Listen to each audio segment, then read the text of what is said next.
I want to thank everybody for being here. I think we're going to be talking about something today that's pretty near and dear to all of our hearts. We know that the Communist China has decided to be our adversary, and so we've got to figure out how we do this. So we've come here today to come up with ideas how we can combat the threat the Chinese Communist Party poses to the United States, to democracy and the global order, specifically to our national security and defense, to international commerce and finance, and to, as many of us know, unfortunately some of us know very personally, human rights. For the past 3 years I've been in the U.S. Senate. I've been warning my colleagues that Communist China has chosen, they've chosen to be our enemy, and that we have entered into a new Cold War with Beijing. I think it's past time for us to realize that Communist China does not want to join the community of nations so much as it wants to rule over the global community. We need to see that Secretary General Xi is trying to reshape the global order into the image he wants, one where Communist China is the dominating superpower. He believes in a sum-zero game, where everyone else must lose for him and Communist China to come out on top. We can see that in his quest for territorial expansion, the creation of hypersonic weapons, his willingness to engage in cyber attacks on foreign countries, including us, and his practice of sending spies to our country to steal sensitive research and trade secrets. Similarly, we see it in his tactical, if not strategic, commitment to support Vladimir Putin even before Russia invaded Ukraine, which is disgusting. And now that Russian troops are in Ukraine and upending our rules-based international order, Xi is tactically, if not blatantly, supporting Putin. They are two peas in the pod, even with their economic and technological dissimilarities. We also Xi's sum-zero vision in Beijing's willingness to invade international trade laws, infringe on American intellectual property, manipulate currency, shield its publicly traded companies from transparent accounting, and walk back its international commitments like the Phase 1 trade deal. Finally, this zero-sum game is evident in Xi's willingness to imprison political dissidents, destroy democracy in Hong Kong, and engage in systematic genocide of the Uyghur people in decades-long persecution against Christians, Tibetans, and members of Falun Gong. The list of Communist China's abuses and crimes is long as the Great Wall. And while we're only going to be able here to scratch the surface of the regime's wrongdoing, I think we're in for a very productive conversation. We're here because of your valuable knowledge and experience within these three major areas where we can see Beijing's adversarial nature most clearly. When there's such a clear and present danger to our nation's security, our economy, and to liberty and human rights, we all have to work together. Everyone here comes from a different background. We have different experiences, but we're all here because we agree that we have to start standing up to Communist China. When enemies stand before us, we need a team. Everyone has to do their part, and we're all doing our part. If we all do our part, we'll be able to withstand their attacks. So I hope today that we're able to come up with some real suggestions of what we can be doing to protect American families and the global order from abuses coming out of Beijing and help the people of Communist China. On my end, I've been proud to work with many of my colleagues to introduce and work on multiple pieces of legislation to confront Communist China.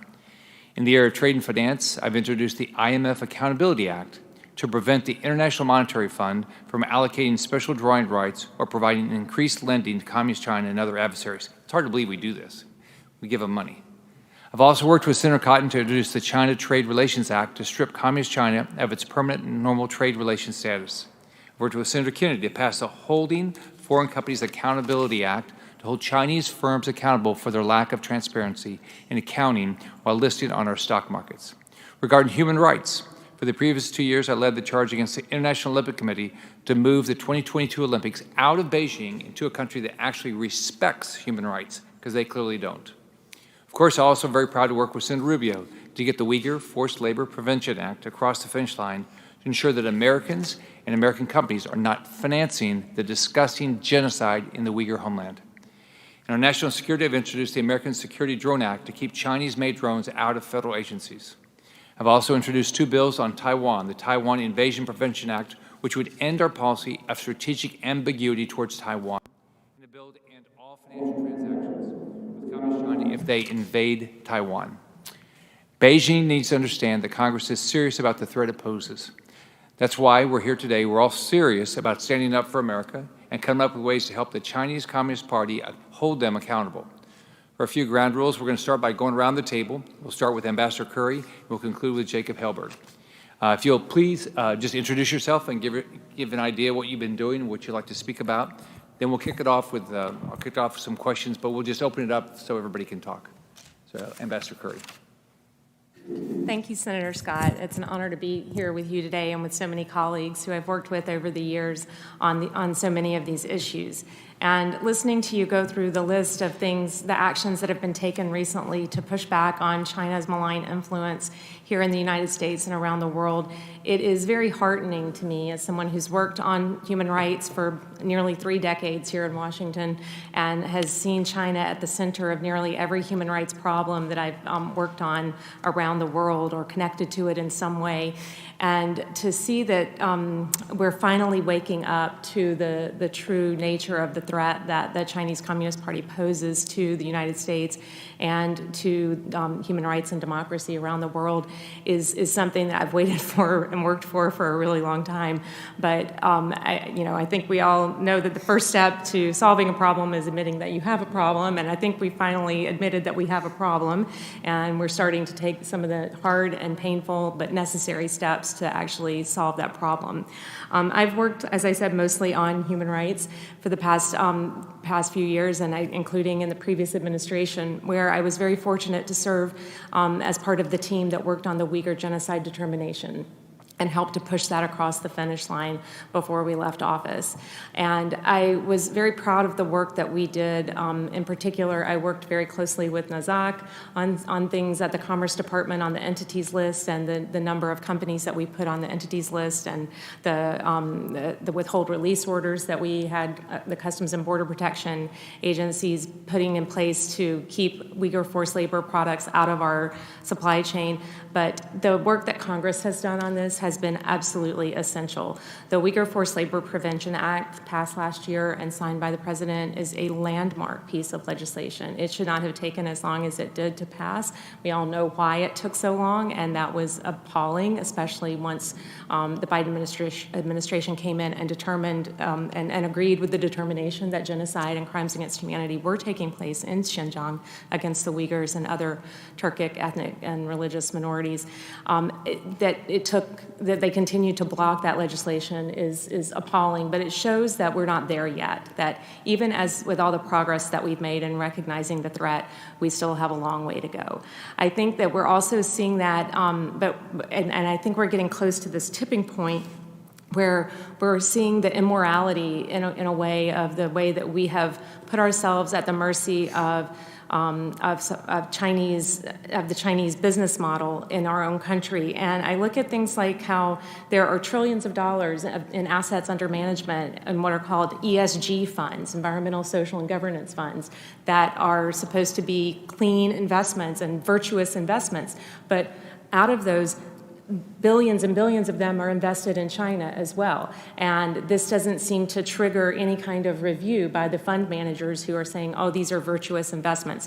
So this is what I've been working on, is this intersection between finance and human rights and how we can hold these fund managers who are investing our money. They're not even investing their own money, right? They're investing our retirement savings, our pension funds, and using our capital markets to prop up the Chinese Communist Party and allow it to carry out the activities that it's carrying out that threaten our national security, that threaten our economic security, and that threaten our way of life, and threaten the international human rights principles that are really derived and very, very much analogous to our founding principles of this country, and that everything that they are trying to do, whether it's the genocide against the Uyghurs, the destruction of Hong Kong as a free space under Chinese rule, the treatment of the Tibetans, the treatment of other religious minorities, all of these things derive from their ideology, which is opposed to allowing people to think freely, act freely, worship freely. And this is who we are as a people. We can't contribute to this, but we have been sending trillions of dollars to support this system, and we need to really think take all the steps that we can. We need to keep our economy open and use the tools that we have that allow us to thrive as a society, but that can't mean that we continue to subsidize the Chinese Communist Party. So I'm looking within market principles and trying to figure out how we do this, how we have people look at autocracy as a risk, how we have them look at human rights abuses as part of their risk management and risk analysis. And so that you see with what's happening with all the divestment with Russia, that people are paying a price for not taking that risk seriously in investment. And so starting to really try to drill down on how we can do this in a way that respects our market economy, but also allows us to really incorporate those risks into our investments. So with that, I'll turn it over to my colleague. Enes. First of all, thank you guys for inviting me. I'm honored to be here. My experiences were a little different than everyone else. I remember the last, yes, that's better. I remember the last, 10 years, I was, focusing on only the human rights abuses are happening in my home country, Turkey, and obviously, that's my home country, and my family was there. But then this past, summer, I started to, just study about what's happening over there in China, and the more I read and the more I learned and educated myself, I was very frustrated and ashamed with myself. And I was like, I cannot believe the last 10 years I was only focusing on one dictatorship, and it was Turkey. So I promised myself, I'm like, whatever it takes, I'm just gonna go out there and do whatever I can to just bring awareness about what's going on. And I remember I was doing a basketball camp, and I remember I was taking a picture with the kids, and one of the parents called me out in front of everybody and said, how can you call yourself a human rights activist when your Muslim brothers and sisters are getting tortured and raped every day in concentration camps in China? I was shocked. I couldn't say anything. I just turned around and said, I promise you I'm going to get back to you. So, and then like I said, I started to study, and I was very frustrated with myself, and I was like, whatever it takes, I'm just going to go out there and just try to, bring awareness. And obviously, whenever you talk about a country like China, some people was going to get really uncomfortable. And I remember I was getting lots of warning from the NBA and even from my teammates, and they're saying, listen, I think what you're doing is so amazing, especially my teammates, what you're doing is so amazing, but there's going to be big consequences. Because, just past year, the more people watched NBA game in China than American population. So, once, there's lots of money and business involved, obviously people are going to get really uncomfortable. And I started to, when I talked about the problems that are happening in Turkey in the last 10 years, I did not get one phone call. But I started to talk about the problems that are happening in China. My phone was ringing once every hour. They were calling me from the NBA and Player Association and saying, listen, this is going to, bring a lot of impact, but just be careful. This is going to, even like when I had a conversation with my agent, and he was telling me, listen, I think if you stop saying a word and don't talk about this ever again, people are going to forget about this. But if you keep talking about these issues, then you're not going to get another contract. And that is my agent said that to me. I was like, I told him this is bigger than basketball. This is bigger than NBA. This is bigger than myself. And people over there are, getting tortured and raped every day. How can you guys want me to stay silent? And what frustrated me was, people in NBA, my teammates, the coaches, and everyone, they were talking about all kind of problems that are happening in America and all over the world. Well, when it comes to China, obviously, just because of there's so much money and business involved, they were remaining silent. I remember 2 years ago when Houston Rockets GM actually tweet something about Hong Kong. It was the NBA was just very alarmed, and actually Celtics, not many people know this, but made me media unavailable for 2 weeks, just because they didn't want me to say anything, and they knew I could care less. I was just gonna go out there and say something. But I think one thing we need to do is just go out there and try to bring as many awareness we can, and also I hope that my goal is that the more of my colleagues, not just athletes, but celebrities, actors, singers, or rappers, or whoever, to join me and call out all this, human rights abuse happening in China. It's going to happen. I believe it, but it's going to just happen slowly. So I'm just hoping that it's going to happen sooner. I hope. So. It's going to happen. I mean, you're going to be, each one of us is going to be the reason. As each person finishes speaking, make sure you turn your mics off so we don't get feedback. But it's going to happen. I mean, you can see if we just for sure. Thank you, and thank you, Senator, and thank you, Ambassador, and thank you, Enes, and my colleagues around this table. My name is Samuel Chu. I'm the president of the Campaign for Hong Kong. My story is also a little bit different than yours, Enes. On July 30th, 2020, I fell asleep watching the reruns of Law and Order, and the next morning, I woke up a wanted fugitive. The Hong Kong authorities had issued an arrest warrant for me, along with 5 others who dared to promote democracy and human rights for the city of Hong Kong. The charges were inciting secession and, quote unquote, colluding with foreign powers. I think this is what they're referring to.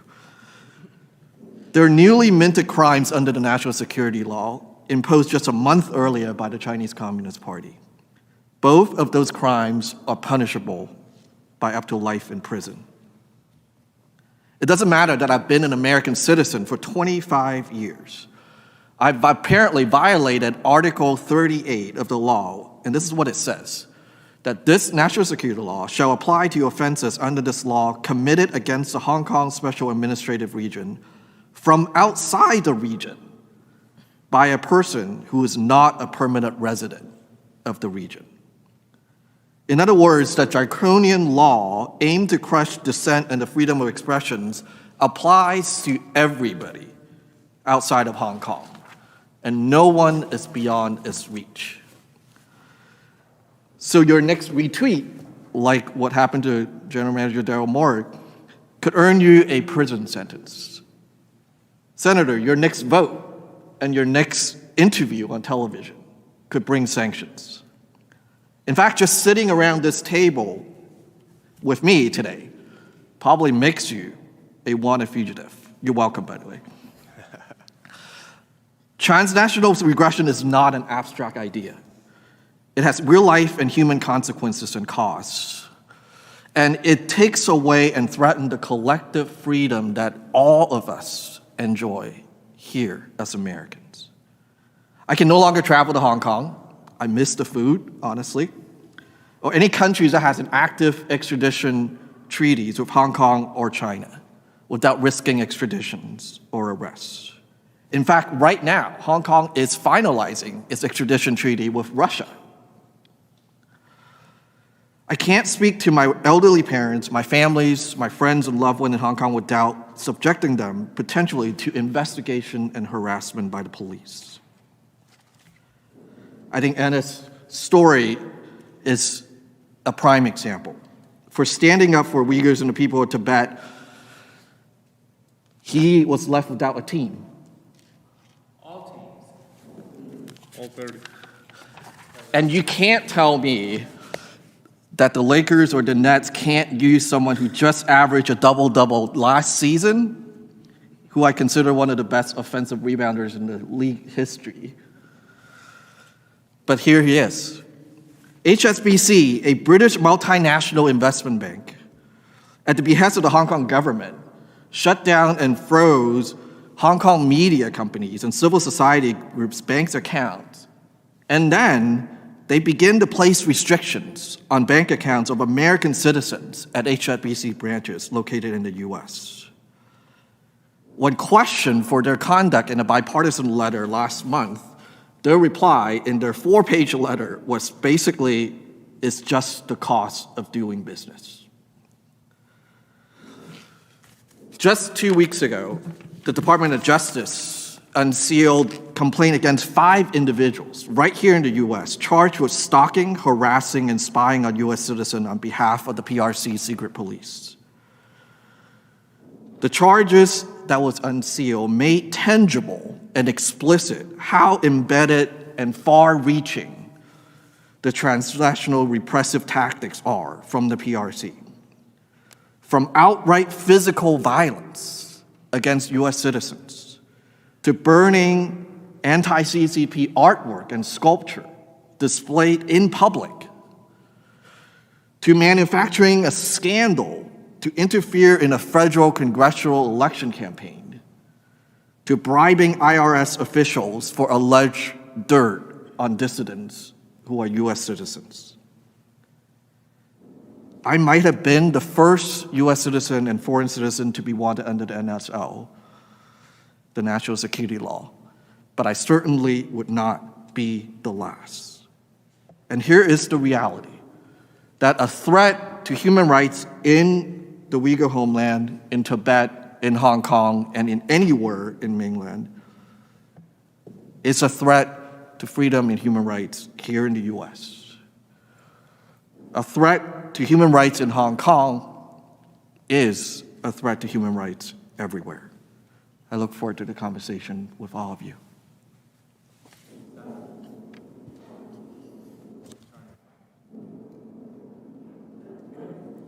Good afternoon, everyone, and thank you, Senator Scott, for having me. My name is Simon Zhang. I'm an architect in New York, and I'm a Falun Gong practitioner.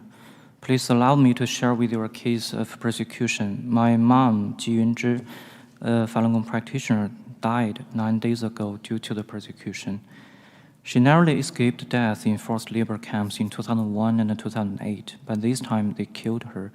During her 49 days of suffering this round, she was in detention center for 11 days. She went on a hunger strike to protest, and they responded with torture, forced feeding, and humiliation. She lost consciousness and was sent to hospital and detained there for her last 39 days, handcuffed to her bed. There were iron fetters on her ankles and a rubber tube in her nose. Police watched her closely around the clock, and she came around a few days after she was sent to hospital, but we don't know what happened after that. On March 20th, the police told my father that she was in the ICU. He went there only told by the doctor that there was no hope. He asked to bring my mom home, but the police said no. The next day, the police notified him that my mom had died. Currently, my father is demanding an explanation from the police. We wait for updates from him daily. My mother is just one of the confirmed deaths of 4,697 Falun Gong practitioners during the ongoing persecution. She was one of the millions of practitioners sent to forced labor camps or who've been tortured and abused. What's worse is that the Communist regime has been harvesting practitioners' organs during the persecution. Falun Gong, also known as Falun Dafa, is a spiritual practice with meditative exercises and teachings of truthfulness, compassion, and tolerance.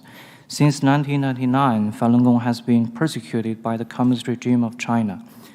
Falun Gong is one of the victims of religious persecutions in Communist China. There are also Uyghurs, Tibetans, Christians, and many others who all suffer under the Communist regime. Defending human rights should be a priority for the United States as a matter of national security. Just for instance, because of appalling human rights conditions in China, the Communist Party was able to quickly accumulate wealth after opening its economy in the 1980s. China's cheap imports were a result of labor repression and later slave labor. In my mom's first two terms in the forced labor camp, she was forced to make products for export. Now, the Communist Party is exporting its authoritarian ideology through propaganda and tech. We need both Americans and the Chinese people to know what Chinese Communist regime does to its own people. For example, if everyone in China knew about organ harvesting, the party's own legitimacy would be brought into question.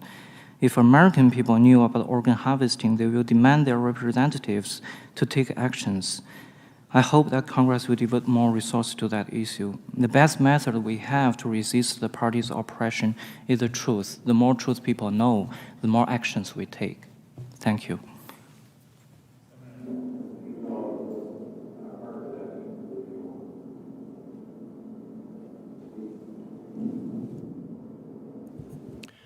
Thank you, Senator Scott. Yes, Simon, very, very sorry for your very near loss.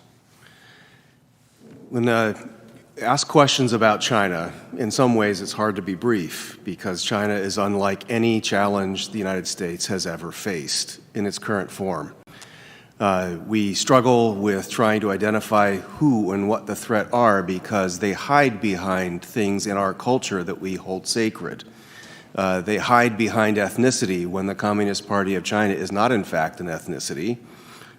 Even China itself is not an ethnicity. It is a family of many different cultures and civilizations over many years. But the People's Republic of China is only a few decades old. And when it was established, it was conspicuously named New China because it rejected all of old China until the communist part failed. And conveniently, they wanted to use the glory of the past to shield from their own sins. When we try to think about the nature of the challenge that China presents to us today, we often think of it in foreign policy terms. But another thing that makes it very different is it's not just a foreign policy problem. It's a cultural problem. It's a financial problem. It's a civilizational problem. In many ways, the challenge has become so pronounced because they use the institutions that should liberate people and have turned them into tools of oppression. If you think about what the internet was at its advent and now how it's used, it is not about freedom of speech and innovation. It's about surveillance and control. When you think about markets and investment funds, things that were meant to be creative, not just destruction and creative destruction, they focus now on those as vehicles for co-optation and how to channel things to their advantage. They do this very, very well. You just think of the experiences that we've had in recent times. There are two that I'll highlight to try to be brief. You look at the lessons that should be taken, I think, from the Russia-Ukraine situation, where we had a nation that gave up the world's most dangerous weapons in exchange for an internationally reinforced promise for sovereignty, territorial integrity. What happens when those commitments are not honored? Well, it makes it so that those that want to stand for their own freedom against a nearby aggressor don't have the confidence to make those commitments to play by the rules, and instead they stand vulnerable. The most conspicuous thing for an East Asian ally in looking at the situation in Ukraine is how NATO didn't really come up with deterrence until after the Ukrainian people were being bombed. And so the failure of deterrence in Europe will have consequences in Asia, and we have to think about what does that mean about how to treat the People's Republic of China. If you're the island of Taiwan, and you look at that, conspicuously NATO and the United States said, we'll stand behind this proverbial splatter curtain, and we're going to stand firm for all NATO allies. And we say we stand with the Ukrainian people, but Ukraine is not a NATO ally. And so, did we provide the defense articles we should have to allow them to have independent defense capability?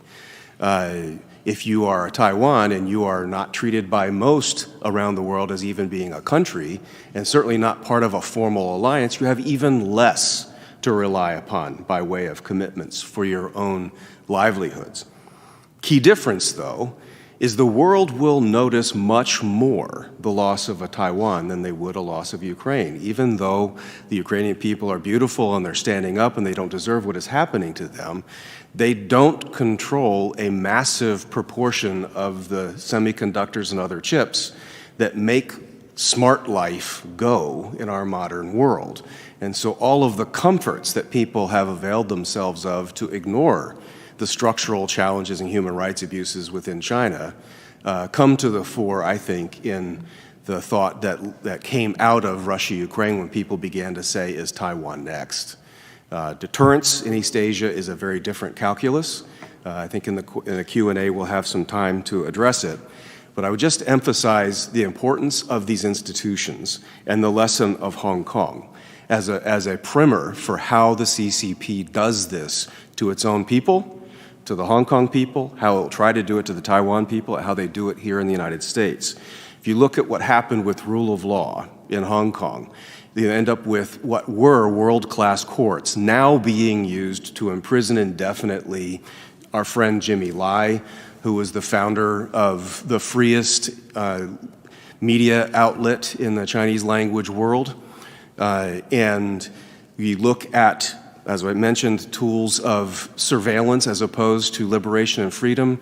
The law enforcement in Hong Kong had a pristine reputation by international standards before the handover, and now has become an instrument of complete political control in this regard. And so it's the degradation of institutions where the CCP is very good at getting people to do this to themselves in their own countries.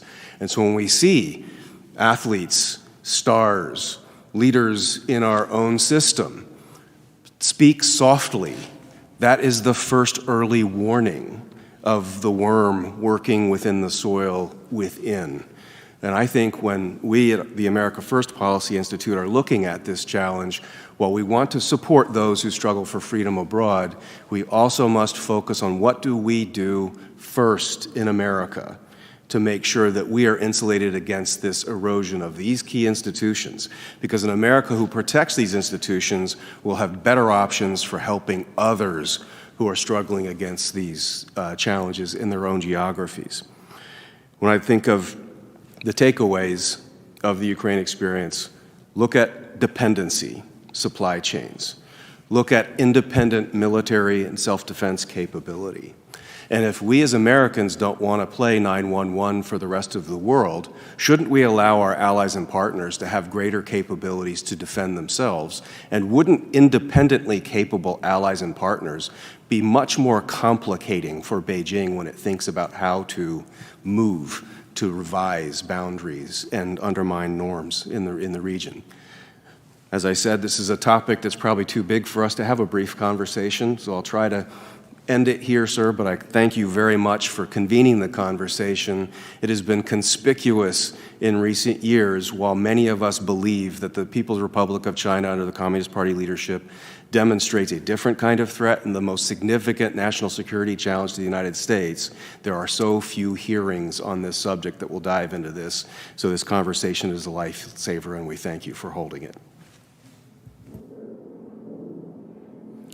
Thanks. I have a number of affiliations. I should emphasize that I'm speaking for myself, not for them, not because they are pro-China and they don't want to talk, but because I'm going to get into specifics that they don't want to be associated with. I work on economics. My concerns now, as the senator has asked for, are supply chains and outbound investment. Supply chains, Steve just mentioned, is a practical concern. I'll give you probably the most important illustration. Drugs end up on our shelves, and we know that some of our drugs come from overseas, including from China. And we back up to active pharmaceutical ingredients, and we split up who supplies active pharmaceutical ingredients to the United States. But that isn't the end of the chain. The chain is fine chemical precursors. That industry is dominated by the Chinese. The Indian suppliers to the U.S. of active pharmaceutical ingredients are reliant on China. And so when you stop at a stage in a supply chain, you don't understand the extent of the reliance you may have on another country. And I think everybody here, but certainly the senator knows really well, there would be an outcry if drugs started disappearing from American shelves. And that is a risk that we face if we don't do something about the full supply chain. Other examples have to do with lithium. I don't think lithium is nearly as important as fine chemicals, but some people do, in particular a number of Chinese companies who are buying lithium deposits this year very intensively. So if we decide that lithium is important, or we decide 5 years from now that lithium is important, we may face a supply chain that is controlled by China. That's the practical side. On the moral side, which has been touched on very eloquently by other people on the panel, from 2016 to 2020, the U.S. increased its stock of portfolio investment in China by $780 billion. Anyone who says we're in a competition with the Chinese or that we were in a trade war, please enter in a competition and a trade war with me, because I would love to receive that kind of investment while you're competing with me or you're my rival. Our financial firms voted with their feet. And they voted to say we're not in any sort of competition with China because we gave them an additional $780 billion in 4 years. That's a moral issue to me. It's obviously a practical issue as well, but the number one issue is moral. We should not be supporting this kind of government with American money to anything like that volume, and preferably with nothing at all. I want to illustrate these points by using a live issue on the Hill, which is whether we should support American production of semiconductors in the United States. And I'm not going to talk about the fundamental issue, which is whether taxpayer money should go to semiconductors. I'm going to talk about, well, if taxpayer money goes to semiconductors, how are we keeping this from helping China? When you make a chip in the US, where do you get the inputs for the chip from? When you are done with a chip and you send it out for assembly, testing, and packaging, that part of the supply chain is dominated by the Chinese. Are we going to give money to American firms to make chips here, and then the chips get sent to China? That's not what I want taxpayer money used for. Similarly on outbound investment, if you're receiving subsidies to produce in the United States, are you going to simultaneously increase your investment to produce in China? Also should not be allowed. So, there's a big debate here, and I'm only addressing part of it, but it would be good if chip subsidies and other actions, such as supporting research in the United States, which I think is a good idea, are restricted so that they don't end up benefiting China. That's step one in our contest. Don't benefit the Chinese with our own actions. We're doing that with outbound investment. We have been. We may do it with the CHIPS Act if proper restrictions aren't there.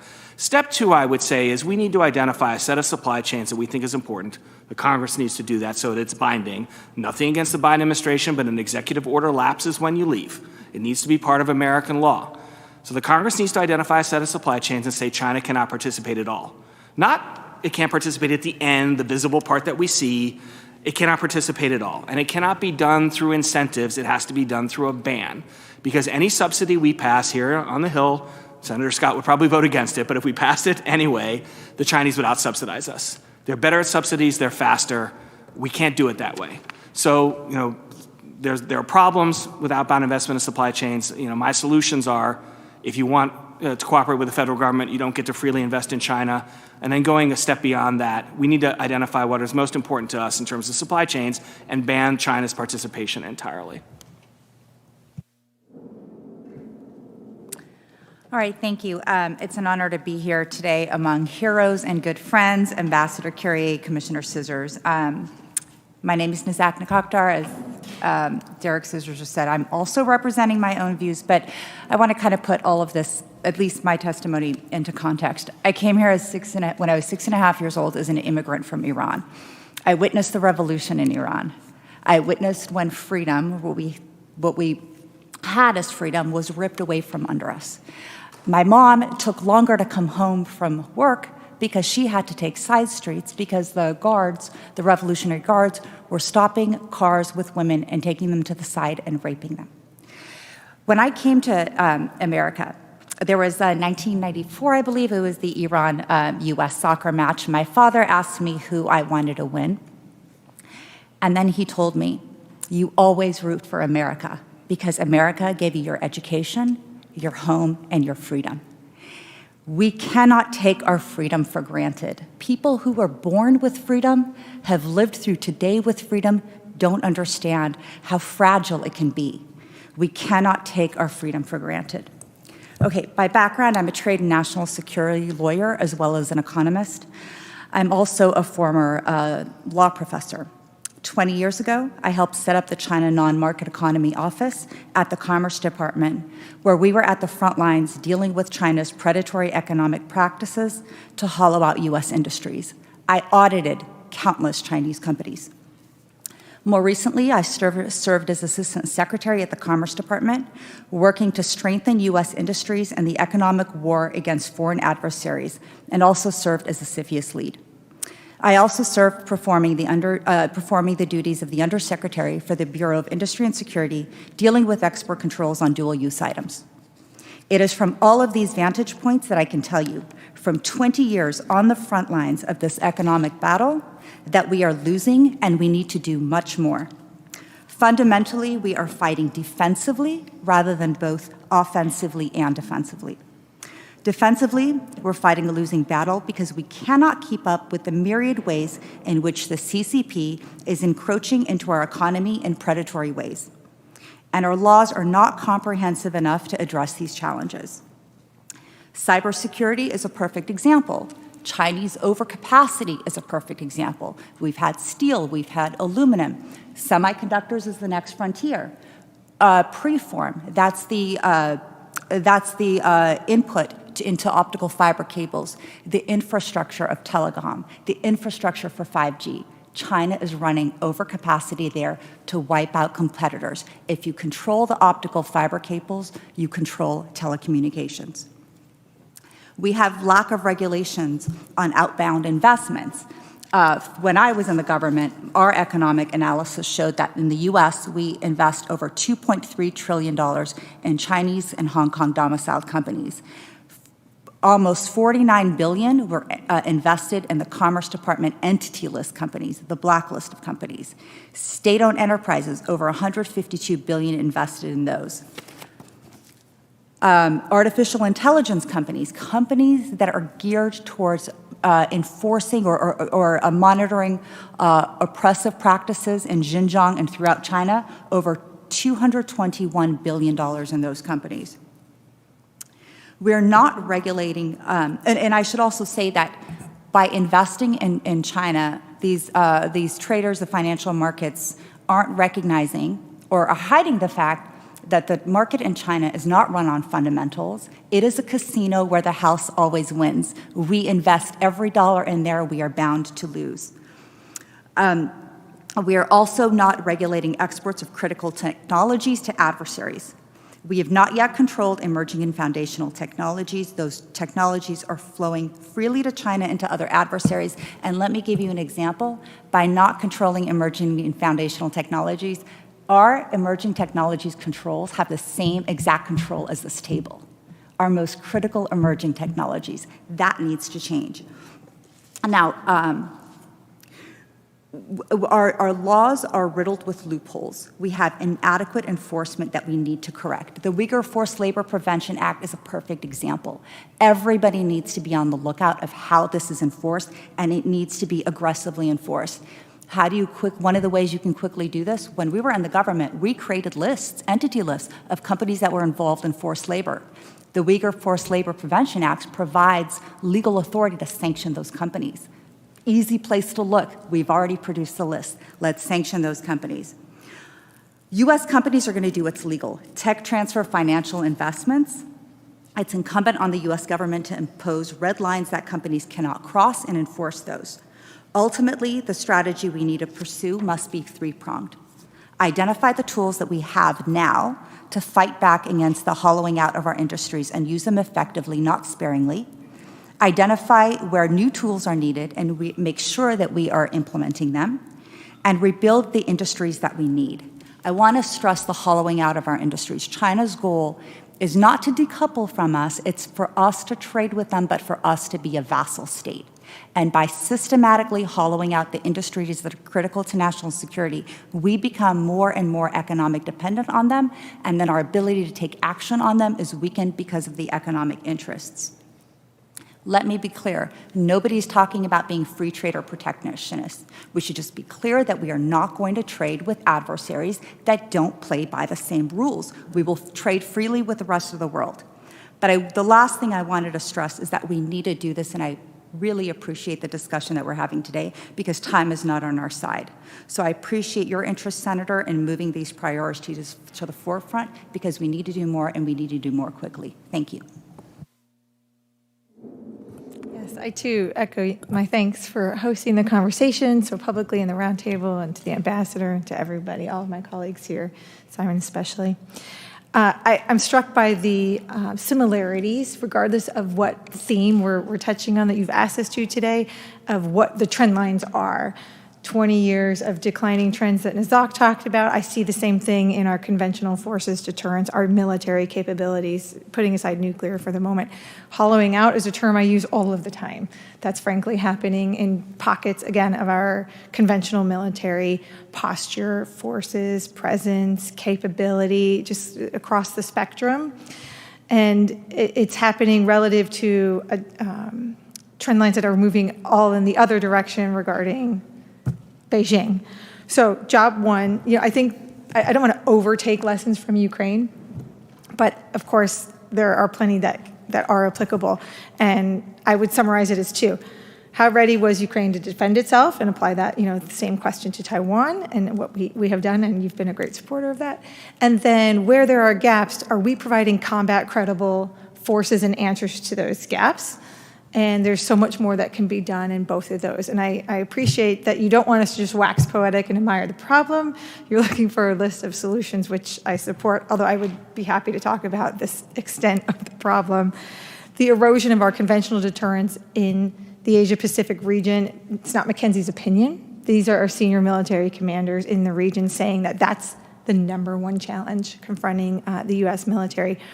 And they talk about it with an urgency that I think the Defense Department, those sort of on the front line, so to speak, in the region talk about it differently than Washington military leaders, right?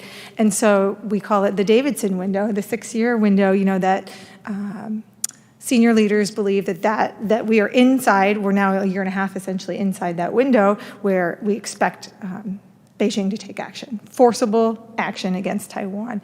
And in Washington, if you just even look at the president's budget that dropped just yesterday, it's as if, to borrow from Macbeth, tomorrow and tomorrow and tomorrow, we have nothing but time to solve these problems. The solutions are always in the future. Research and development it's important to maintaining an advantage, but until it's fielded and in the hands of, that capability is in the hands of a warfighter, it's not helpful to the here and the now. And what else is in that same budget request? We give away the here and the now. We're going to build 9 ships, but retire 24 out of the United States Navy. The Navy has a record 124 ships forward around the globe. One ship can only be in one place at one time. So when you give that ship away permanently, now you lose the ability to be in that one place at that one time. I was struck by the People's Liberation Army Navy. From 2005 to 2021, they built 132, or added to their fleet, 132 new ships. We added just 5. Now, we didn't build 5, but relative to our number of retirements, compared to what we're building, that's the trend line that we're on, just in one pocket. And of course, their Army, their Navy, their Coast Guard, their maritime militia, and their sub-strategic rocket force are all larger than ours, and in some cases more capable. Quantity matters. Mass, attrition, volume, these things matter, but depending on giving up, on keeping up on a 1-for-1, which I find frightening, because we can certainly choose to do that if we wanted to, in industrial policy and in many other ways. But back to helping Taiwan defend itself better and providing combat credible forces. So we've also learned more lethal aid sooner and in greater quantities. These are ways that, of course, we can help. Being there, being forward. I just talked about how the Navy is going to shrink under this administration's plans significantly in the next 12 months if they have their way. So that exacerbates our say-do gap.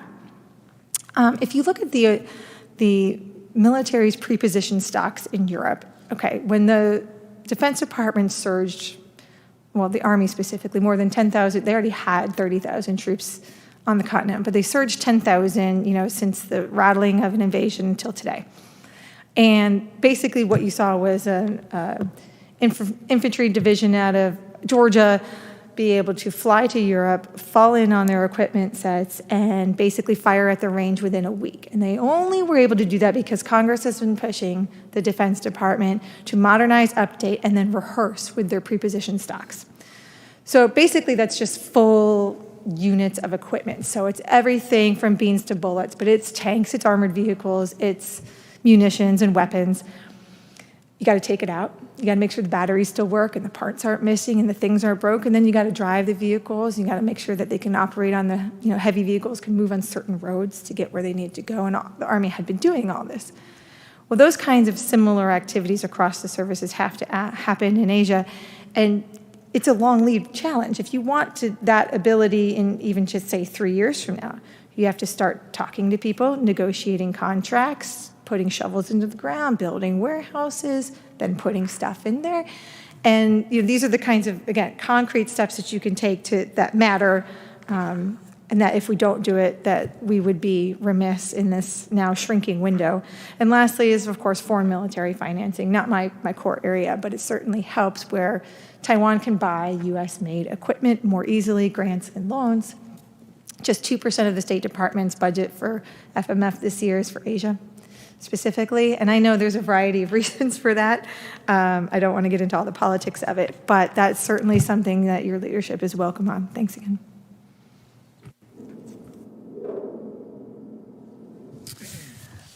Thank you, Senator Scott, for the opportunity to be here today and for convening this important discussion. My name is Jacob Hellberg. I'm a senior advisor at the Stanford University Center on Geopolitics and Technology and an adjunct fellow at CSIS. More relevant to this conversation, I'm the grandson of 2 Holocaust survivors that were among the fortunate few at Auschwitz, still alive in time to be liberated by the Allied forces and saved from extermination. I always believed their story and those of the forces that fought to liberate them were real-life examples of what makes America exceptional. A place where 2 teenage Polish immigrants that don't speak the language can live, toil, and dream and slowly spring back a joyful life from the ashes of genocide. I once asked them how they survived the unspeakable horrors of mass extermination and dehumanization without succumbing to an implacable, permanent sense of rage. They were too grateful to be bitter, they said. They were grateful to the nation that took them in when no one else wanted them and gave them a second chance at life, and they were too hopeful that the world would learn, never again. I share my grandparents' unshakable gratitude to the nation that gave us refuge and extraordinary opportunities, but I'm disheartened that the world has not learned. The toxic mix of the Chinese Communist Party's genocidal practices against Uyghurs and its pursuit of global political and economic dominance risks clawing the world back into the very darkness my grandparents escaped 77 years ago. Technology is the foundation of China's authoritarian systems. Much has been written about China's technological efforts, ranging from e-payments to new mobility, social scoring, artificial intelligence, and computer networking. Mr. Senator, most of these efforts converge over a single high-level objective: to de-anonymize the internet and empower the Chinese Communist Party with the capacity to see all things in all places at all time. The power of all-encompassing omnipresence that China is building is a capability past authoritarians could only dream of. The CCP is actively working to export this capability abroad and over time envelop other countries behind the Great Firewall. China is using 21st century technologies to recreate 20th century style spheres of influence.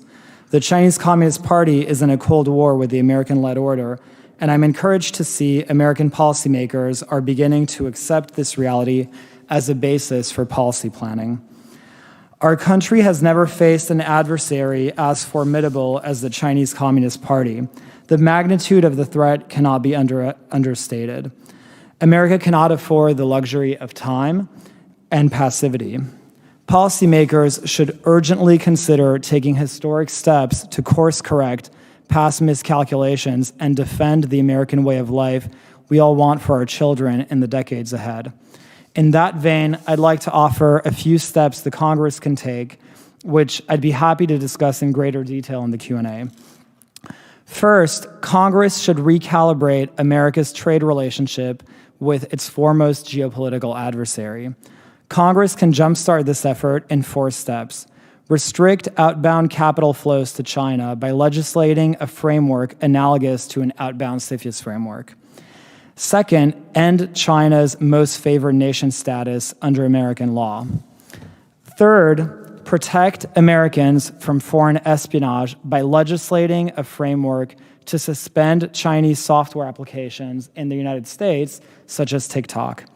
Several executive orders passed by the last administration and the current one offer a detailed list of risk criteria, which can be used to be transposed into law as the basis for such a new framework. Fourth, deter U.S. companies from investing in China by increasing scrutiny over China-related Foreign Corrupt Practices Act violations. The Congress and various committees can subpoena companies, the internal communications of companies, to investigate potential violations of that nature. A second line of effort might include Congress taking steps to unleashing significantly more private capital and entrepreneurship aimed at addressing the country's most pressing national security challenges. Congress can do this by establishing a new DoD venture and procurement fund that allows the Department of Defense to procure and leverage new cutting-edge technologies independent of continuing resolutions, or CRs, that stifle the department's ability to enlist new technologies for years at a time. As McKinsey said time is of the essence. Third, and lastly, Congress can help reinvigorate the credibility of allied deterrence in the Atlantic and the Pacific theaters by decentralizing deterrence capabilities across key nodes of America's alliance networks. In the near term, this might entail helping key allies in frontline democracies with A, substantially increased conventional lethal aid, as my previous colleagues alluded to, and second, unconventional forms of aid, such as technical training to equip them with more asymmetric capabilities, such as advanced cyber and hacking capabilities. Thank you very much, and I look forward to the Q&A. Well, thanks, everybody. If we can get, yeah, there we go. You know, if everybody in the country would talk about what you guys talk about, I mean, it would completely change overnight. They would see the human rights violations, understand that China really is trying to control us, then we'd all change. So, Simon Samuel, and why don't we start by why is Communist China, why is the party threatened by Christians, Uyghurs, Tibetans, Falun Gong practitioners, and other religious minorities? If you guys would just talk about that first, and we'd all weigh in. Thanks. My personal understanding is that basically all religions are teaching you to think independently. You have to build your own system judging what is good, what is bad. And people are mingled together, are interacting with each other, exchanging thoughts in religions. So it forms community. These are things that the communist regime does not want at all. They want you to follow whatever they say, even if day one they say things differently from day two. And they want you to follow exactly what they want you to do. But if you build your own judgment system, you are not going to follow them naturally. So they feel threatened. That is the reason, I think, why the communist regime persecute religions like Falun Gong or Christians or Buddhists. In China, at least from 70 years ago, from 1950s, they built committees in the government guiding Christians or Buddhists to swear to the party's flag or the five-star flag, saying that whatever you believe, there is a higher power, which is the Communist Party. So it sounds ridiculous, but it's happening everywhere in China. Like Christians, if you see Christian churches are pushed down, it's because they think the God or the Jesus Christ is higher than Communist regime, than their church is down. And there are millions of Chinese Falun Gong practitioners that think truthfulness, compassion, forbearance should be the judgment standard of the everyday life, of their daily life, and then they become a target. Samuel, would anything, or Dennis? I'll just add, I think, to the point that I think Steve made a point earlier about the use of different kind of institutions and tools. Religion, I think, for the Communist Party is an important part of the apparatus for control. I think that and I think what is happening now in Hong Kong is similar to what I think Simon just described. Just recently, I was speaking to a priest, a Catholic priest, who was sharing with me the stories of how that they have now begun to invite, quote unquote, Catholic priests in Hong Kong to go up to the mainland for meetings. I think that is a sign of the fact that they see religion as being a key part of the way that they maintain control. And that instead of just, I think using it as a way of allowing the party to maintain their people's allegiance down to the very grassroots level, I think that's part of what I think is driving beyond, I think, what Simon has described about the danger of ideology, of the idea of people having something, allegiance and loyalty and beliefs beyond the Communist Party.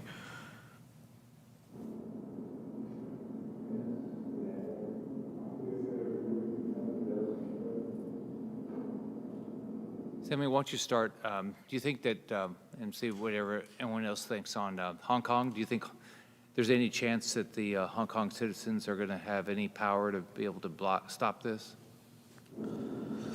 I think it's remarkable if you think about how quickly one of the freest cities in the world became one of the most repressed, almost overnight. And the collapse has been total. I think the control has been complete. What I do think is on the side of Hong Kongers and people like me who some would accuse being too optimistic is that it is rarely seen in history that a city, a region, or any kind of municipalities that have enjoyed the freedom of everything that we talked about here, of free trade, of human rights, of internet freedoms, and press freedom and the freedom of expression, have it take away after they have lived and breathed that for decades. And what I think is standing on the side of the Hong Kong people, as I said, is kind of like telling your kids that, after they watch TV, that TV doesn't exist. Good luck with that. And I think what remains are the people, the talent, the institution, and the institutional history of what decades of protests, of fighting for democratic rights. I think that's an important resource. That's, I think, an unmatched resource that exists not just in Hong Kong, but in Tibet, and the people of the Uyghur people. I think that, and the ambassador, I think I would be curious in your take on this as well, is that freedom is not exclusive to anybody. Everyone deserves and have a claim to freedom, meaning that it's not just the Hong Kongers, it's not just the Tibetans, it's not just the women, it's not just the workers, it's not just the children. And I think that we have to take this broader view of that, Hong Kong people alone cannot defeat repression. But that I think it requires all of us and connecting the dots in those ways to get there. I think there are some words that Samuel had hit on that are absolutely bullseye on this. One is the objective they have is control.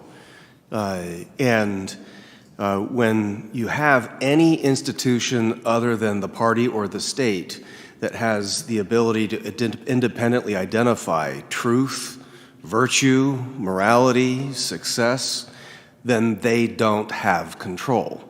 And so we've lived through elements of this in the last couple of years where we've had people tell us what the truth is about a virus, and it turns out not to be true. But we were not allowed to question it. That is what the CCP does.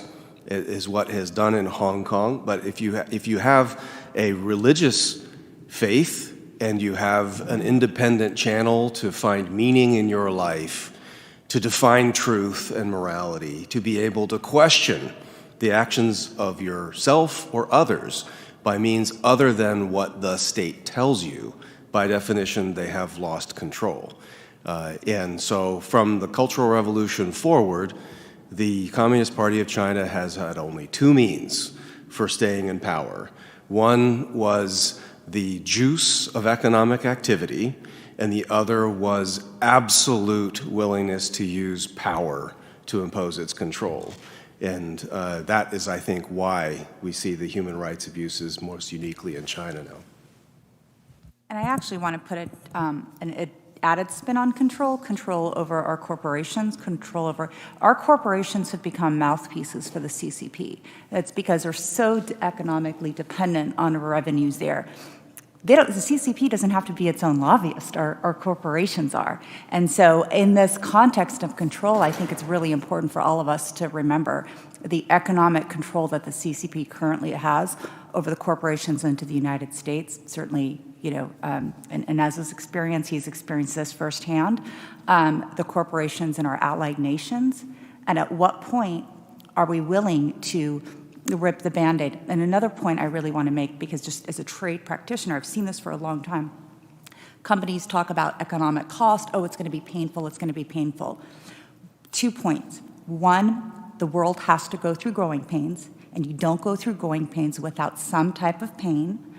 Second is, just as an anecdotal example, we have over 250 anti-dumping and countervailing duty cases against China. Those tariffs are imposed on imports to prevent harm to industry. The bottom has not fallen out of the U.S. economy by virtue of those tariff restrictions. Certainly, we've witnessed the 301s. So my point is, we've had decades of experience demonstrating that imposing costs actually improves U.S. economic resilience rather than destroys it. So let's not fall into that trap.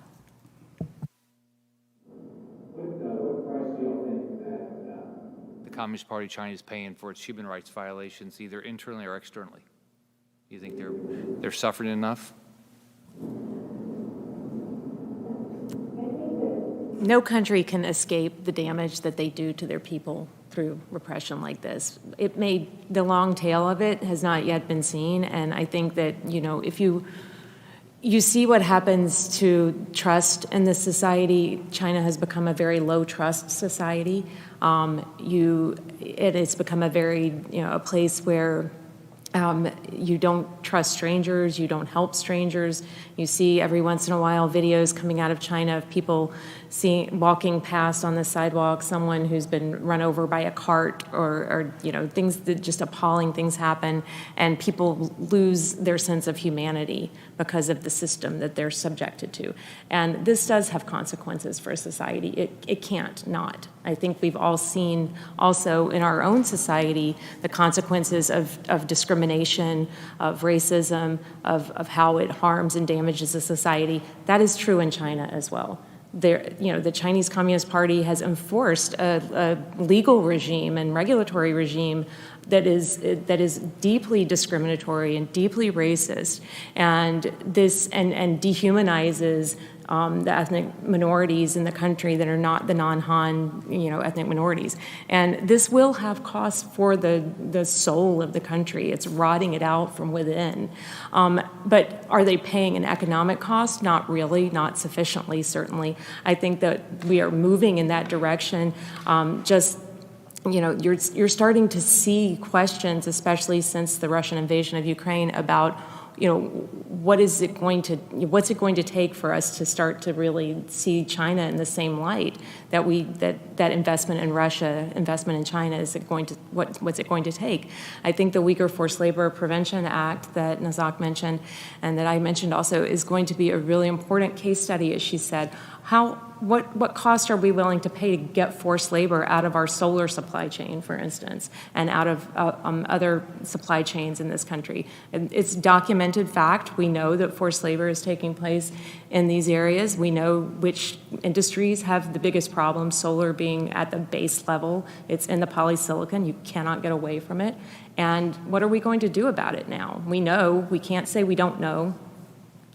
That was an excuse at one point, but it's no longer one. So I think that we're going to have to pay for ignoring this. We're going to have to pay a cost for ignoring these abuses ourselves for the past 20, 30 years. But those costs will come due at some point. One point that I'd like to add is on the previous topic, the CCP's behavior over the last few years shows it has no tolerance for any alternative sources of power domestically, and those patterns of behavior have increasingly been reflected in their interactions with countries abroad. We remember in the early days of the pandemic, members of the CCP lashing out at European parliamentarians simply because of a report on Chinese disinformation in the early days of the pandemic, and which triggered in China sanctions against several EU parliamentarians. On the topic of costs, all roads lead back to our financial entanglement in China. And at the end of the day, if we address that, it's half the battle.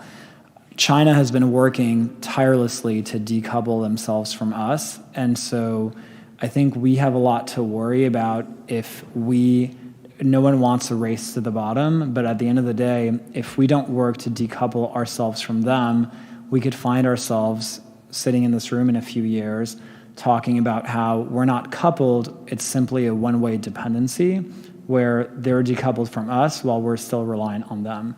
And the last point that I would add is, obviously, millions of people across this country have experienced shell shock during the financial crash, and which was an incredibly traumatic experience. There is a very large, under-discussed challenge at work with respect to the hundreds of billions of dollars of American assets that have been locked up in China over the last 2 decades, which could potentially be at risk if the political relationship between the US and China got significantly rockier. The way that the potential impact that this could have on American retirement accounts, on pension funds, on so many parts of the American economy that rely on the assumption that those assets are liquid and will be able to someday be repatriated back to the US. If China decides to cut off Apple from its supply chains, we have a $2 to $3 trillion market cap company in which millions of Americans are invested directly and indirectly that could potentially be held at gunpoint, which could have significant macroeconomic impacts on the economy as a whole. And that's just one company. That's before you get to the $1 billion, $500 million, $3 billion funds that have invested money in different parts of the American financial system in China. Let's move to we've all seen what's happened in Russia, right? American companies have decided, many, not to do business there. American consumers have decided not to buy their products. So, Steve, why don't we talk about what do you envision what we should be doing before Communist China invades Taiwan, and how we're going to make sure we can do the same sanctions and American companies will be able to walk away just like they're doing in Russia? Well, thank you. I think the first thing that we would need to do is to have a very open and mature conversation between the United States and our friends in Taiwan. If you look at one of the key factors in Europe's somewhat slowness to rise to this occasion in the early stages, you can look immediately at energy independence as an issue. The dependence that was there definitely had an impact on national security and human rights and economic decisions. And if you look at Taiwan, Taiwan is blessed with many, many things that have been a help to us and much of the world, but one thing it's not blessed with is its own energy.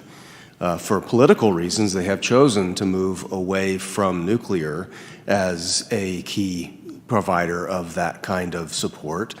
But I think if we look at the risk of World War III, we cannot be frozen in post-World War II thinking about how to address this. And I think that same applies to energy. When people look at the risks of a Chernobyl, 3 Mile Island, Fukushima, we now have advances in technology that can make small modular reactors that have much lower risk for the accidents and fallout kinds of problems, and yet a place like Taiwan would be able to run foundries, light up cities, allow food and other essential services to come and go. Communications networks. There was a big push about Elon Musk moving in free internet and communications technology into Ukraine after the conflict had occurred. How much advanced planning and pre-positioning of systems that would be redundant and not easily co-opted or defeated by the CCP. What options do we have to move in that direction before a crisis is upon us? With Ukraine, there were significant questions about those that want or need to flee. It's a lot more complicated to get from an island that is 100 miles off of China, but way more miles away from the United States and even from parts of Japan. We have a unique advantage in East Asia in the sense that Japan is a very capable and reliable ally that also has a deep cultural and historical tie to the people of Taiwan. I think we should be in a position to stop treating Japan as if it's a junior partner and recognize it as a world leader a true responsible stakeholder who might have its own independent interest in being able to support the people of Taiwan, but also add to deterrence of China. China, for too long, has been able to rely upon the American condominium, where they could lobby one town in the entire globe and be able to minimize their risk. If they had to invest all of these resources and deal with all of the wrinkles of independent approaches that come from India, come from Tokyo, and hopefully the Australians coming out of their recent unpleasantness will be of a different mind. We have options. The problem is we have waited so long, and we need our friends in Taiwan to be open-minded about moving in directions that maybe their internal politics might not have led them, but the realities of the threats that I think have been exposed by the Ukraine situation perhaps can open a different conversation. They have significant dependencies on China, always have, but we have to find ways to at least gradually move to safe shoring, if not onshoring, of those capabilities. But it begins with, I think, having a clear, honest conversation and let the democratically elected leaders of Taiwan ask for and respectfully get a hearing for what they say they need. I think the people of Ukraine didn't get that before time came up. Yeah, I'd like to add to that, to those great points. So whether China takes Taiwan militarily or legally, or sort of like what they did with Hong Kong, I think deterrence. I hear the administration talking a lot about, well, after China invades Taiwan, we're going to do this. No. It's about deterrence. And I think, Senator, you hit on a good point. I've been an advocate of letting the Chinese government know that we will sanction their central bank. We will sanction all of their banks if they even think about invading Taiwan, militarily, legally, or whatever.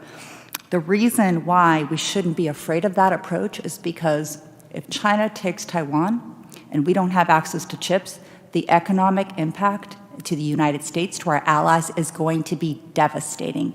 It is the collapse of our economies.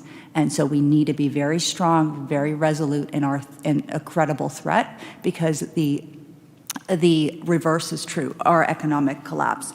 I wanted to make another point about TSMC. Obviously, we all understand the strategic value of TSMC. TSMC, we rely on TSMC for literally hundreds and thousands of chips and SKUs. Hundreds and thousands of chips and SKUs. We don't have TSMC's IP. TSMC says, well, yeah, I'm going to make these 5 nanometer chips in the United States that we don't even have applications for. Great, but we don't have their IP.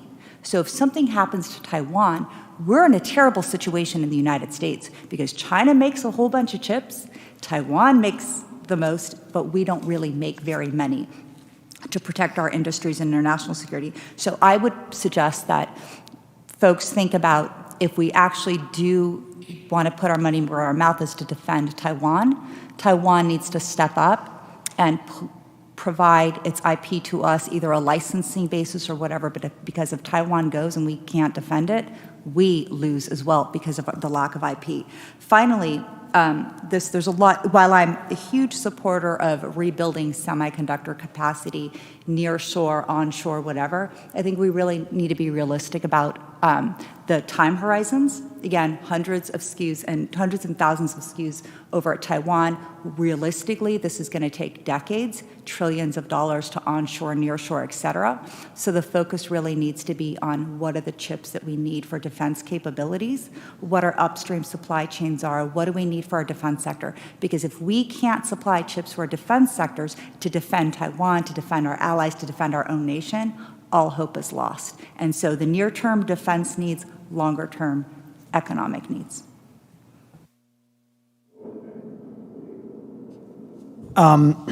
Echoing what my colleagues just said, I would break down this question into 2 parts. The first is, why do we care about Taiwan? And the second is, how do we deter a potential intervention in Taiwan?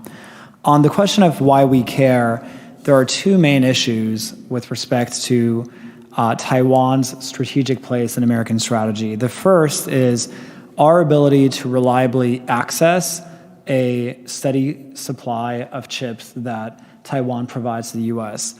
The second is, irrespective of access, the question about integrity. If China invades Taiwan and is able to control critical parts of the semiconductor supply chains, we won't have any ability to ensure that the integrity is being protected and that those chips don't all have back doors for the CCP at the hardware level, into our information networks. If the CCP has a back door at the hardware level, it can compromise all the information that runs on top of it, which triggers significant consequences for the protection of intellectual property, the protection of free speech, personal privacy. On the question of, so how do we deter a Chinese invasion of Taiwan? If we think about, in the technology space, it's often said that information networks that are decentralized are more resilient than information networks that are centralized into a single node. Networks that are centralized are efficient, but much more brittle to attacks and to cyber attacks. Information networks that are decentralized are less efficient, but are far, far more resilient. And if we think about America's alliance networks in similar terms, allowing our allies, decentralizing deterrence across our alliance networks and arming our allies with more lethal capabilities will no doubt make certain aspects of American grand strategy less efficient, but on the whole, it'll make alliance networks far more resilient, and it'll make deterrence far more credible over time. So the debate about how we decentralize deterrence across American alliance networks can also be broken down into two parts. The first is conventional lethal aid, which we're seeing right now play out in real time in Ukraine. And the second is unconventional, which raises broader level questions about debates that have been sacred cows and taboo for many decades, but that we should have because the stakes are very high and we don't have the luxury of time. So I think it would be a healthy thing for the foreign policy community to have the debate about whether having the basic policy of discouraging allies to have their own standalone nuclear deterrent is still the right approach. France developed their nuclear deterrent and the world didn't collapse, and so did the UK and so did Israel. If we look at the Asia Pacific, there are 4 nuclear powers. 3 of them are autocracies and American adversaries, Russia, North Korea, and China, and the 4th is the United States. And no one else in the Pacific has a nuclear deterrent. And so the question is, do we think credibly that stable, wealthy democracies that have incredibly advanced levels of technical expertise would be necessarily irresponsible stewards of a nuclear deterrent capability? It's a worthy debate to have. I can't say that I have a prejudged opinion on that debate, but I do think that it would be healthy to at least have the debate and stress test old orthodoxies that we've had for a very long time. The last point about unconventional deterrence, which I alluded to in my opening remarks, is on cyber capabilities. We see now with Russia's intervention in Ukraine how difficult it is logistically to supply the Ukrainians with conventional lethal aid. Getting weapons into a country that's already under assault is very difficult because there are Russian fighter jets in the air. We want to avoid entering into a direct military conflict, so weapons have to be smuggled across the border through Poland, et cetera, et cetera. Providing frontline democracies like Ukraine or Taiwan or other allies in the region with advanced cyber capabilities alleviates a lot of these logistical complexities and potentially gives them significant capabilities that could have deterrent properties on their own. And in an off-the-record setting, I'd be happy to go into a little bit more detail about what some of those capabilities might be.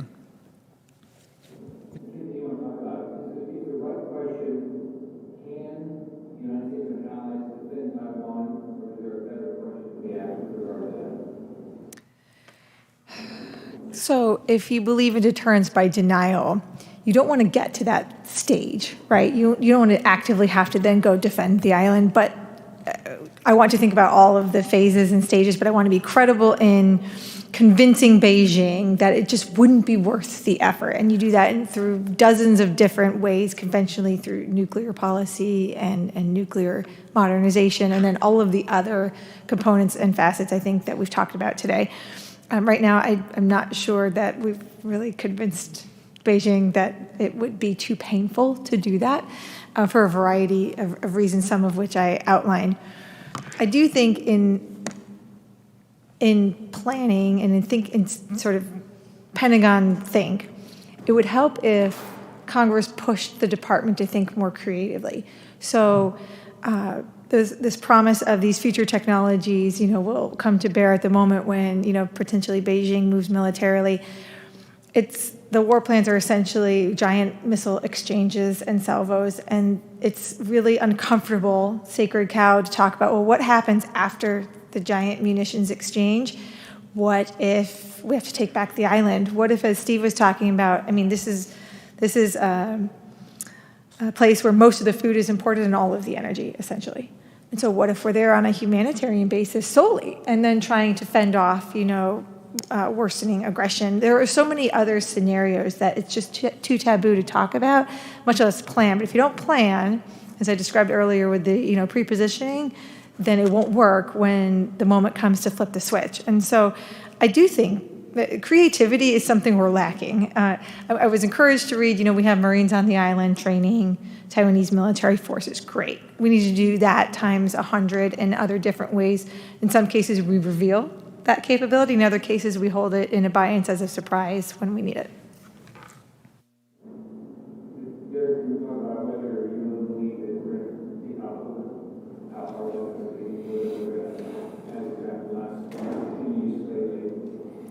Oh, I think eventually we're going to decouple. The question is, well, all right, there's a race. How long can Xi Jinping stay in power? And that's a whole giant conversation, and I would just be engaging in speculation, but I just want to put it out there that he may not be able to stay in power quite as long as he wants, which is forever. If he's successful in staying in power, the longer he stays, the more likely we are to decouple. He's not going to change his spots.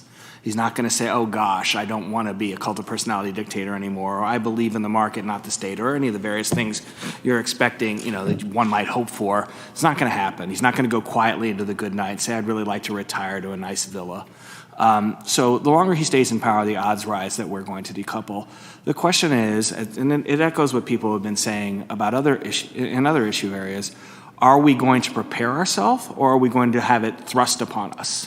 Are we going to suddenly have to decouple because we're in a confrontation with the Chinese that is violent or is about to be violent, and we're forced to do so? Or are we going to get ready? I wouldn't, I think the time horizon for a Taiwan contingency, of which I'm not at all an expert, might be a good time horizon on the economic side too. You have 4 years, 5 years, okay. Well, we can do a lot on the economic side in that time if we're willing. We could start, as I said, by not helping them anymore. That's not a sanction. It's not a cost. It's just we stop helping China and its various economic weaknesses. If we do that, maybe people will say, oh, gosh, that wasn't that bad, and we can move forward on other issues. But I think, in the happy world, I say this all the time, makes people uncomfortable, Xi Jinping just drops dead. We wouldn't have to necessarily decouple. We'd have to see what the new leadership is.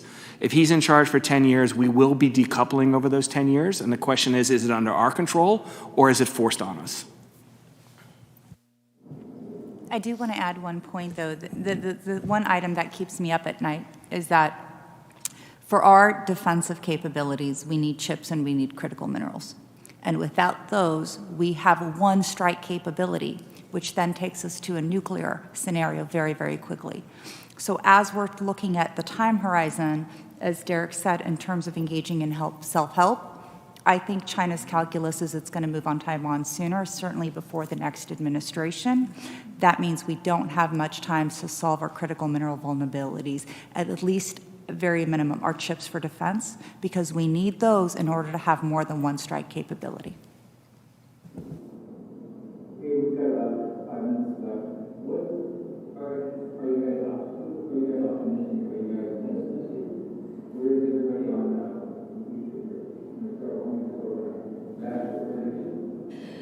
Well, as a human rights lawyer, I have to be long-term optimistic, right? It's, part of the job.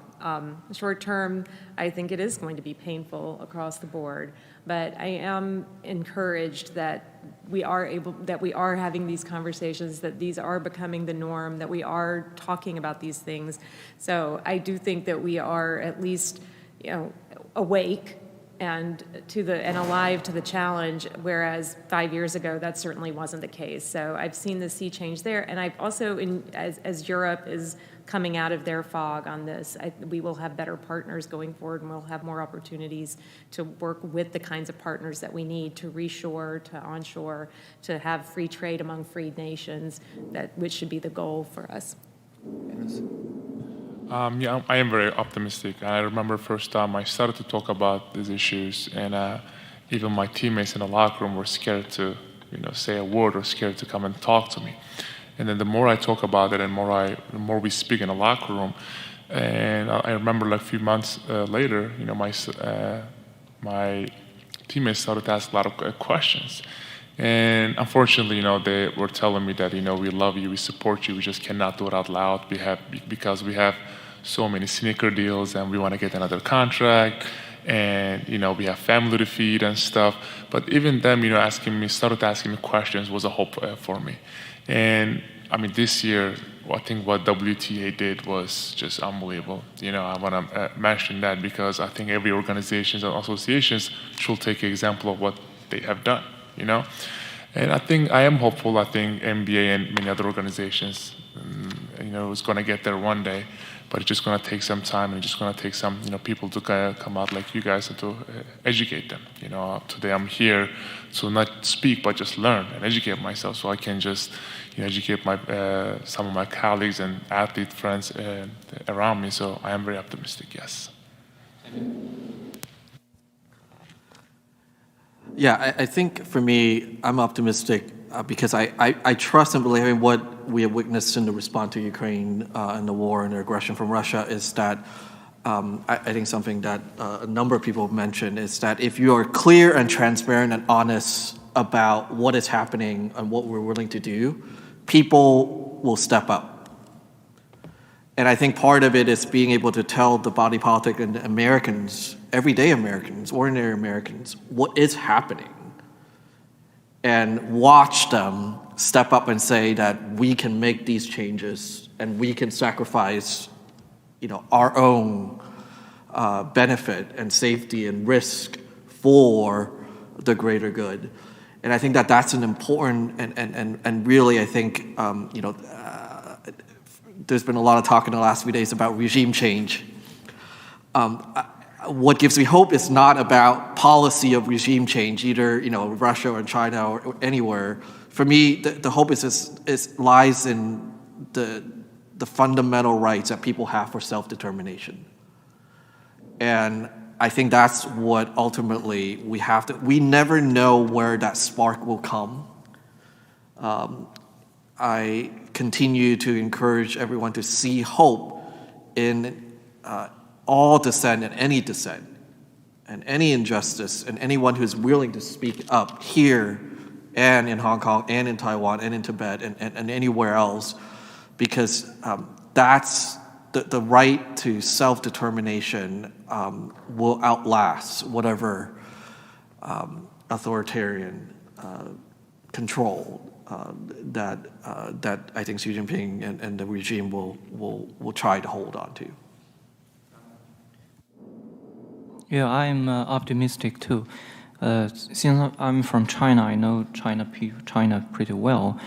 So in the grassroots level, Chinese people are changing. So they are no longer like 20 years ago or 30 years ago, where the communist regime can easily change or force them to do something. They partially because the world is being together and the globalization of information changed them, and partially because something like this book, The 9 Commentaries on the Communist Party, it inspired over 300 million Chinese people to renounce the communist regime, the Communist Party, and its affiliations. So before the mainstream media or the officials notice, Chinese people are starting to change. And something happening like in Hong Kong is a good example reminding people Communist Party is not trustful at all.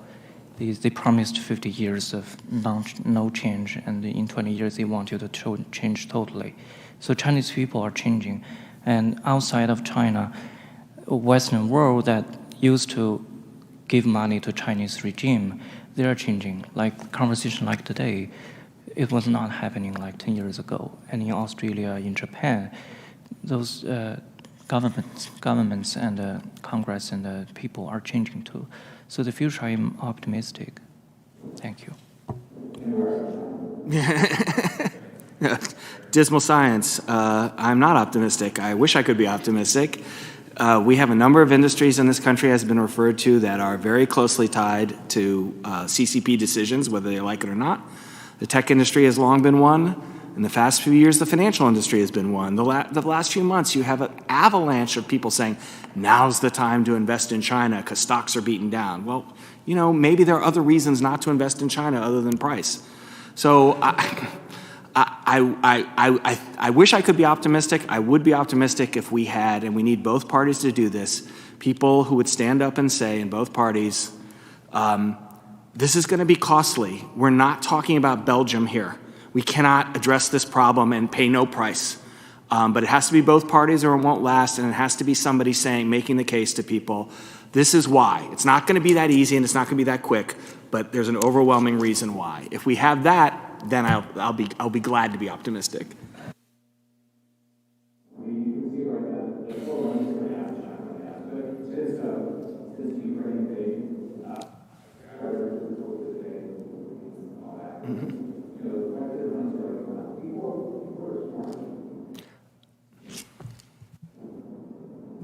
Well, that gives me hope.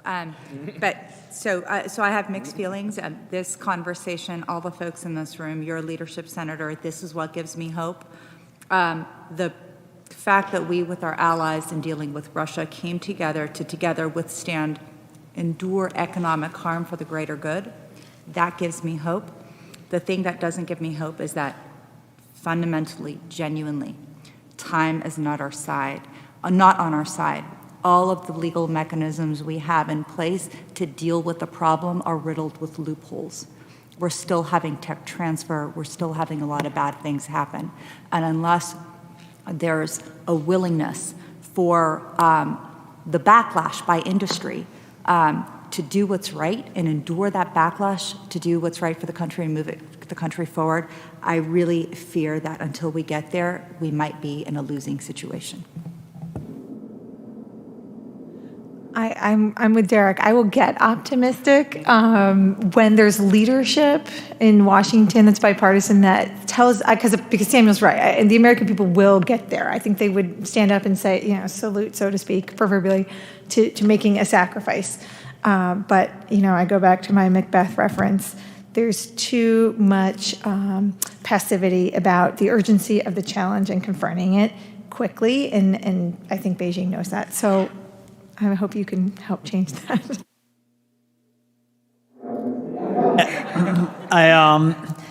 Records went through you, right?